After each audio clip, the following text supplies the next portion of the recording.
Hi, it's Tara here, and I've got a story to tell you. It happened a few months ago, but it's still fresh in my mind. I want to share it to help you understand toxic behavior and when to stand up against it. I'm 32 years old and live with my husband Stephen, who's also 32, and our kitten. Stephen and I have been together since high school. We got married young and went to different colleges, but our relationship stayed strong. Next month, we'll celebrate 15 years together.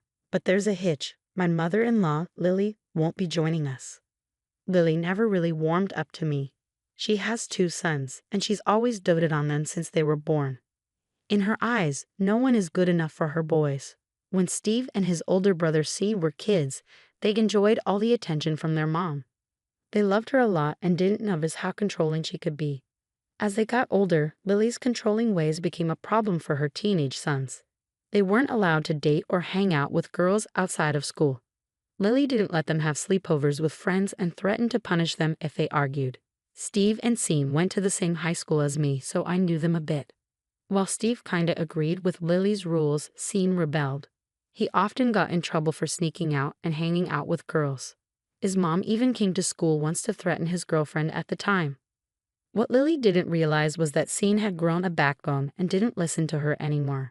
He stood up for Jessie, his now wife, when Lily tried to scare her away and insult her. When they turned 18, they started avoiding Lily more and more. Lily wasn't happy about it at all. Stephen also thought Sean went too far. We were still new in our relationship, so I didn't say much to avoid arguments. But then Lily started targeting me. She did everything she could to break us up, even planning an expensive trip to Hawaii during prom week to keep us apart. Stephen did ask her to cancel the trip, but that was the only time he stood up to her.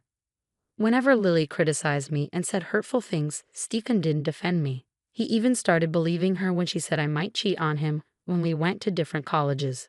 We ended up taking a short break and Lily took Stephen out to celebrate our breakup. She never thought Stephen would come back to me. She was furious that we got back together. She kept harassing and humiliating me every chance she got. I tried talking to Stephen about it, but it didn't go well. Hey Tara, you know my mom is really disrespectful to me. I've always tried to be nice to her, but all she does is criticize me and call me names. I'm getting fed up with it. Can you talk to her about it? Tara, my mom's still upset about what happened with Sean. She's worried about losing me too. She just wants what's best for me and my future. Try not to take her words too personally. So you're okay with how Lily treats me? Seriously, Steve, remember when she tried to break us up? She only did that because she was worried you might cheat. If you had cheated on me, I would have been really hurt. She was just trying to protect me from getting hurt. Are you serious? She used your fears against you to break us up. How can you defend that? No matter what I said, Steve never saw things from my point of view. He always thought I was overreacting and believed Lily was just trying to protect him. He refused to believe me when I said Lily calls me to criticize me. He insisted Lily would never do such a thing and accused me of lying. Even Sean tried to talk sense into him. After hearing everything, Steve argued with Sean, saying he betrayed their mom. Things got weird between Sean and Steve. Sean ended up marrying Jessica, the same girl Lily tried to scare off. He invited Steve and me but didn't tell Lily about the wedding. Lily was furious and tried to get Steve to convince Sean to invite her. Steve, always siding with his mom, argued with Sean because of Lily. He almost didn't go to the wedding to support her. I said to him, "Are you really going to skip the wedding to support Lily? Remember what she did to Sean and Jessie in high school? She still complains about Jessie and blames her for taking Sean away. Why should they invite her to their wedding? Look, you don't know everything. It's all a big misunderstanding. Mom was just trying to do what she thought was best for Sean. She can get carried away sometimes, but she's willing to patch things up. We're family and we shouldn't hold grudges. It's their wedding, and they can choose who to invite. It's not our place to make demands. We should respect their decision. I know I can't change much, but that's why I'm not going to the wedding. I want them to realize they're making a mistake. I'll RSVP tomorrow. They'll still have time to reconsider." Stephen, if you skip the wedding, they might cut you out too. They've already done that to Lily. Are you sure you want to risk losing your brother over this? After a lot of arguing, he finally agreed to go to the wedding. I was relieved, hoping things might improve. He saw how happy Sean and Jesse are without Lily's interference. They even moved far away and had the wedding there to keep Lily away. When Stephen showed Lily the pictures, she lost it. She cried on his shoulder and made him stay with her for a month. He even canceled our trip to Colorado to make it up to her. I was really upset by how he handled everything. However, I knew our love ran deep, and breaking up wasn't an option anymore. I just hoped Stephen would see the truth about Lily's awful behavior. Fast forward to 2 years ago, Stephen finally proposed, and I said yes. Lily was upset but pretended to be happy for him.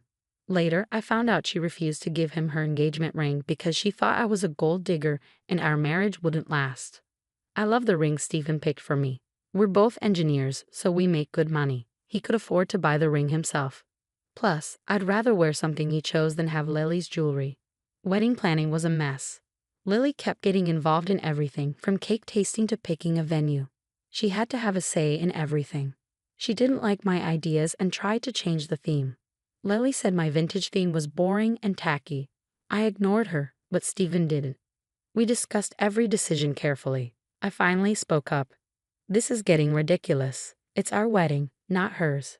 Your mom needs to give us space to decide for ourselves. I don't want her input on everything. She hates everything I choose. You need to tell her to back off. Tara, Mom just wants what's best for us. She's been to more weddings than us. So her input could be helpful in the future. You know she missed Sean's wedding. She just wants to enjoy mine. I'm tired of hearing that excuse. She deserved to be uninvited from Sean's wedding. That was all her fault because Jesse didn't let her interfere. I won't let her control everything. She's welcome to be involved, but she can't criticize my choices. This is our wedding, Stephen. She already had hers. After a lot of persuading, he finally told Lily to back off. She threw a fit but calmed down a bit. Unfortunately, Stephen still went along with a lot of her choices. I was sad at first, but I knew it was also Stephen's day, so I went along to avoid more trouble. I wasn't confident enough to stand up for myself, and Stephen was too influenced by his mom to think clearly. The wedding turned into another disaster when Lily showed up in a white dress that looked like a bridal gown. Thankfully, Stephen realized the problem and insisted she change before the ceremony. She pretended she didn't have another dress. But my maid of honor came to the rescue with a dress I had bought for her. Lily had no choice but to wear it. During the reception, she made tearful speeches about feeling like she was losing her sons to awful women like me and Jesse. She tried to make herself out to be the victim and criticize our relationships. It made everyone uncomfortable, even her own family. My maid of honor took the microphone away and tried to lighten the mood. On our honeymoon, Lily called us constantly, crying about feeling lonely. She called Stephen repeatedly, and when she couldn't reach him, she called me. "Where's my boy? What have you done to him? It's only been a month since the wedding, and you're already taking him away. No matter what you do, he'll always choose me over you. He'll never love you more than his mama." "Lily, we're on our honeymoon. You can't keep calling us like this." Stephen's phone died, so he went back to our room to charge it. "Why would I keep him away from you? I know how you are, Tara. All you want is his money. You can't stand the fact that he supports me. He sends me money and gifts every month. You want to isolate him so you can take all his money. But I won't let that happen. He's been taking care of me since his father died 10 years ago. Lily, I don't care if he supports you. You're his mom, so of course, he helps you out. I earn enough for both of us, so I don't want his money anyway. You need to stop accusing me." "Shut up. You may fool him, but I know what kind of woman you are. Now give the phone to my son right now. I need to talk to him." Dealing with her on our honeymoon was just one of many tough conversations. When we got home, she cried for days because we didn't take her along. It was surprising when she scolded Stephen for going without her. But as usual, he focused on comforting her and ignored my concerns. I was slowly learning to handle her tantrums and speak up for myself. Things were okay until I found out I was pregnant. We were thrilled, and Stephen wanted to tell Lily right away. I was nervous, but I figured she'd be happy about her first grandchild. I couldn't have been more wrong. As soon as she found out, she started crying and yelling. She accused me of trapping Stephen with a baby to take him away from her. She even claimed I cheated on him and was passing off the baby as his. My husband tried to calm her down, but she wouldn't listen. I was tired of her drama by then. Her tantrums lasted for 2 weeks before she decided to visit us. She came early in the morning and let herself in with a spare key. Lily acted overly happy about the baby and even brought me gifts. Stephen thought she had finally accepted the baby, but I wasn't so sure. That evening, Lily offered to make us tea because it was chilly outside. Stephen was grateful for her kindness and gave me a look like he was saying, "See, I told you she's okay now." I decided to investigate. I excused myself and went to the kitchen to check on Lily. I saw her making tea and adding something from a carton. Both my husband and I are allergic to lactose, so we only use a specific brand of oat milk.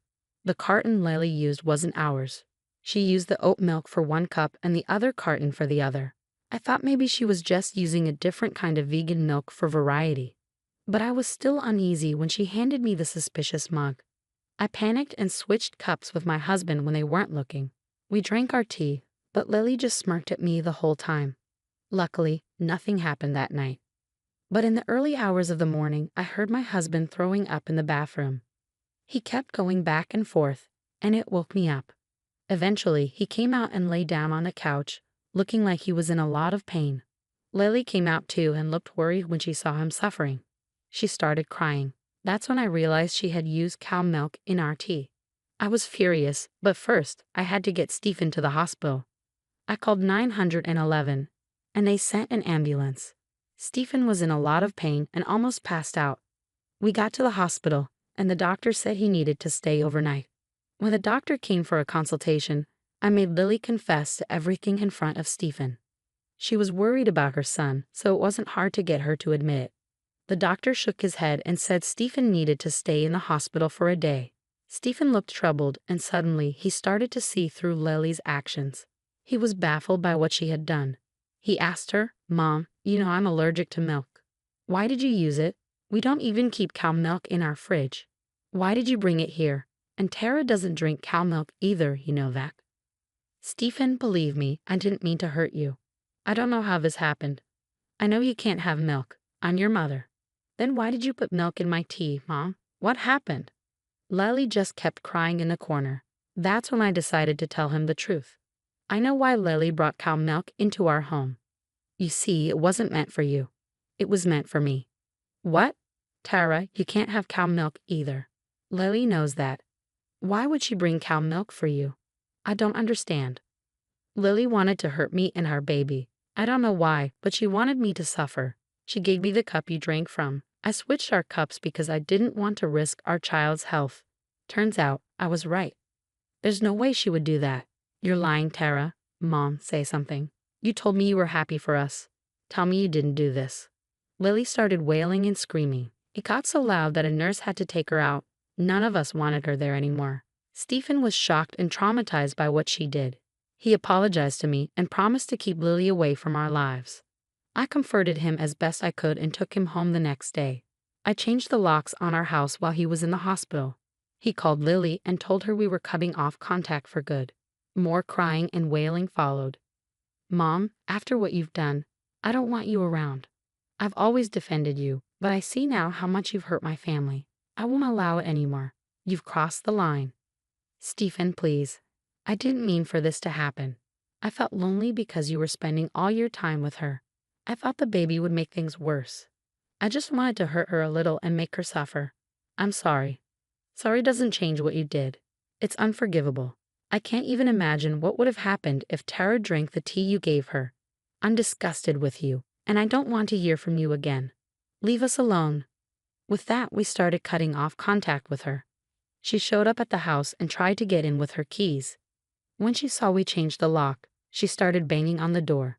We called the cops and let them handle it. We blocked her on all our phones and social media. Sean and Jesse informed our extended family about the situation. Everyone was disgusted and appalled by her behavior. After discussing Lily's actions with me, Stephen, Sean, and Jesse, we decided to get a restraining order against her. We had evidence from our security cameras and her confession to the doctor. The order was granted quickly. So far, she stayed away but has tried to gather information from our extended family. No one has entertained her demands, and we've cut off financial support, so she had to get a job at Walmart. We're rebuilding our relationship with Sean and Jesse. Stephen and Sean had a heart-to-heart conversation and resolved their issues. Jessa and I were always close, so this brought us even closer. Thankfully, my husband has finally seen the truth and protected me from Lily. We're happy and eagerly awaiting the birth of our child. To be safe, I made it clear to Stephen that Lily won't have a relationship with our child. To my surprise, he agreed immediately. Our household is peaceful now that Lily's gone for good. We might move to Scene City after our child is born. I'm not sure what the future holds, but I know we'll face it together.